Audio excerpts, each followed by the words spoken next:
Hello, Dawn Moore. Thank you for following this blog and for the positive feedback we've been receiving.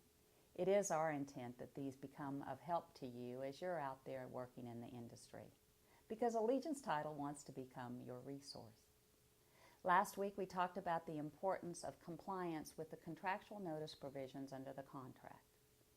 Notices are not effective under the contract unless they're put in writing and sent to the specific addresses specified in paragraph 21. Now I want to talk about another impact of the address specified in paragraph 21, particularly where it involves the buyer. The provisions of the contract with respect to delivery of the commitment and the exception documents, which is provided for under paragraph 6b, specifically say that the seller authorizes the title company to deliver the commitment and exception documents to the buyer at buyer's address shown in paragraph 21. The result of that is the service provider must send the commitment and the exception documents to the buyer's address shown in paragraph 21 to effect delivery of those items. Now, if the address in paragraph 21 is simply the agent's address, then the commitment, exception documents will be sent to the agent.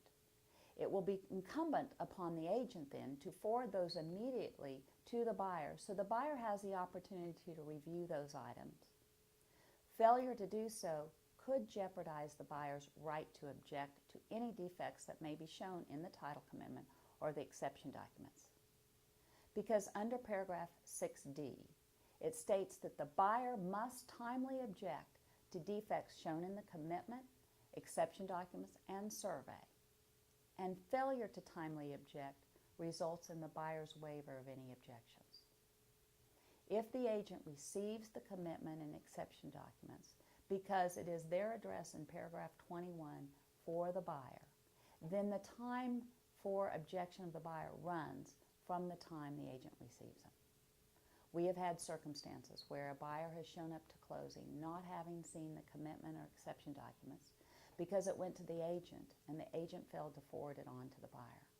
At that point, we will go over the commitment and exception documents to the buyer, but they've lost their right to object, provided under paragraph 6d there has been a time frame specified for objection. Please be careful as you work with paragraph 21.